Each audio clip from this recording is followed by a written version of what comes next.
국민의힘의 지금 기자회견을 내가 하고 있는데 왜 안철수 씨에 대한 질문을 이렇게 많이 하는지는 이해가 가지 않아요. 저는 알지를 못하고 알 필요도 없다고 저는 생각합니다. 저는 그거에 대해서 구체적으로 답변할 이유가 없다고 생각합니다. 개혁의 시작은 진솔한 반삭에서 시작됩니다. 그동안 우리 당은 시대 변화에 부응하지 못하는 정당, 약자와 함께하지 못하고 기득권을 옹호하는 정당, 이념에 매몰된 정당, 개표로 나와 싸우는 정당으로 인식되어 왔습니다. 국민의힘은 모든 국민과 함께 국민의 힘을 결집하여 새로운 미래, 진정 국민이 주인이 되는 국민 시대를 열어가겠습니다. 안철수 국민의당 대표에 대한 위원장님의 입장이 궁금합니다.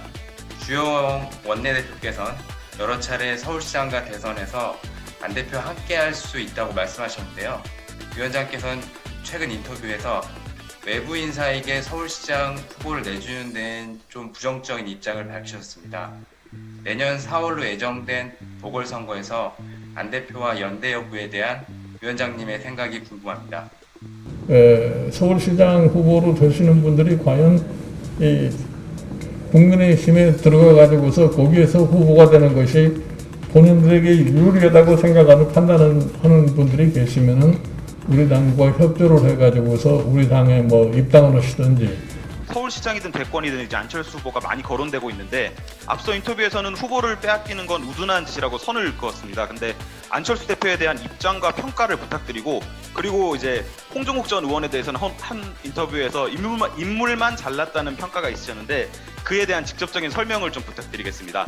지금 저희 국민의힘의 지금 기자회견을 내가 100일을 맞이해서 하고 있는데 왜 안철수 씨에 대한 질문을 이렇게 많이 하는지는 이해가 가지 않아요. 안철수 씨 개인으로 볼 것 같으면은 앞으로 어떤 생각을 가지고서 정치 활동을 하는지 저는 전혀 알지를 못하고 알 필요도 없다고 저는 생각합니다.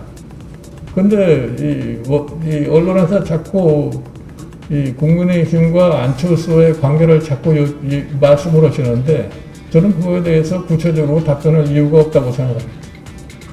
지금 우리 미래통합당을 끌어가고 있는 것이 제 책임인데 미래통합당에서 어떻게든지 좀 인물을 발굴을 해가지고서 서울시장 후보도 내놓을 것이고 대통령 후보도 내놓을 건데 그렇지 않은 사람을 자꾸 질문을 할 것 같으면 거기에 대해서 제가 뭐라고 구체적으로 얘기할 그런 필요를 느끼지는 않습니다.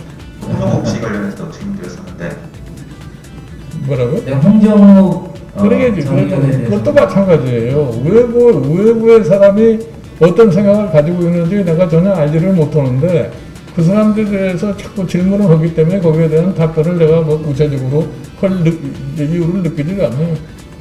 저는 안철수 대표에 대해서 내 스스로가 언급할 필요가 없다고 생각하기 때문에 그 질문에 대해서는 더 이상 답변을 안 하겠습니다.